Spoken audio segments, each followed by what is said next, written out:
Now, despite South Africans being cash-strapped, there is appetite for dining out.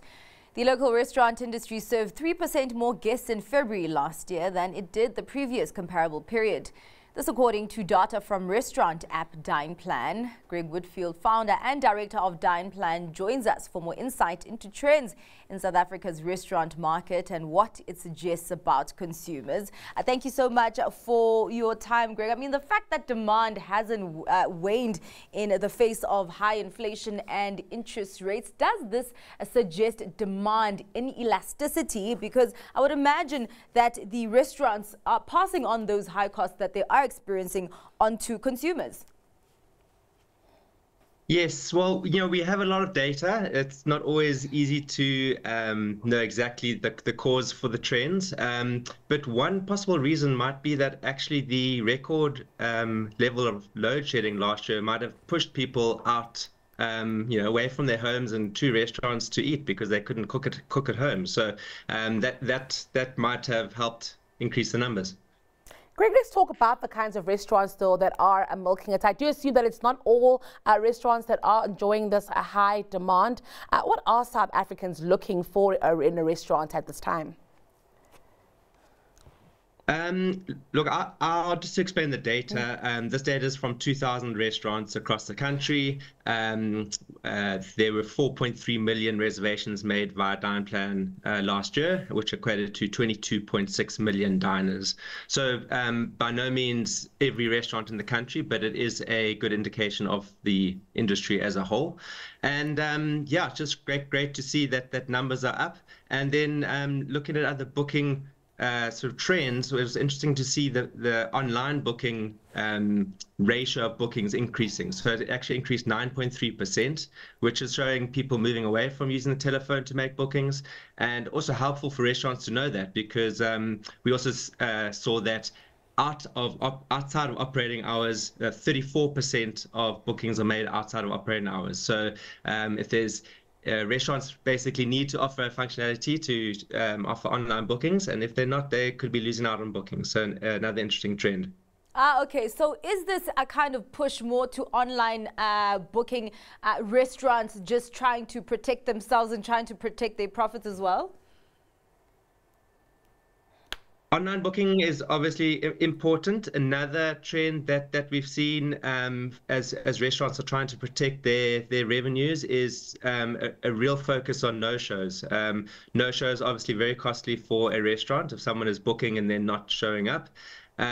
So we saw an increase in the volume of booking deposits charged by restaurants. It increased 42% last year. So the system is pretty fair. People are asked to pay a deposit when they make a booking. That deposit is taken off their bill when they do dine, and as long as they give the restaurant warning of a cancellation, they'll get a full refund. And what's that seen is no-show rates dropping as low as 1.6%, where the industry average is usually around 20%. So that's also been a main focus for restaurants.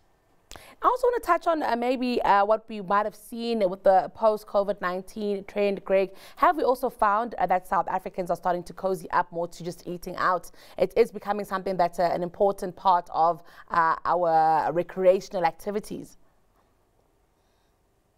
Yeah, sure. I mean, everyone enjoys eating out. It's important for socializing. It's generally have a good time.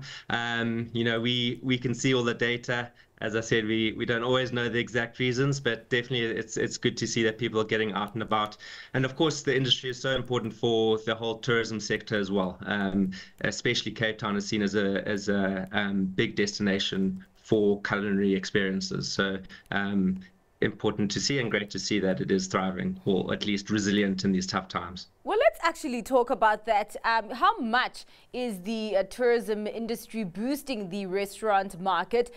Is tourism just carrying the bulk of the demand there, or are local consumers also proving to be resilient?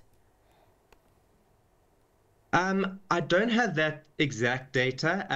I would say obviously the tourism sector helps a hell of a lot, and they would likely be dining out at the upper end of restaurants. However, this sample of 2,000 restaurants is quite broad. It's including family restaurants and pizzerias and the corner cafes as well. So they're all up. So the tourists are helping, but definitely locals are also getting out and about and enjoying their local eateries as well. Let's talk about when we are seeing the peak of those bookings coming through. When are people eating out the most, or when are we seeing those reservations being made for? So yes, we looked at the data to try and determine some diner behavior. Interestingly, we saw that on average, bookings are made 8 days in advance. The most popular time to make a booking is on a Thursday at midday. And then, not surprisingly, the most popular time to eat out is on a Friday evening at 6 p.m. So yeah. Noto mentioned also, a question earlier on about what consumers are looking for when they go to a restaurant. And I'm actually just wondering how, if you're seeing that restaurants are making a lot of investment in terms of the look and feel of the restaurants, but also responding to other cultural shifts, for example, catering to influencers, where the restaurants are influencer friendly in terms of how they look. Yes, by all means, social media and online photos and influencers play a big role in marketing, and restaurants. It's important for them to appeal to look good and look good online.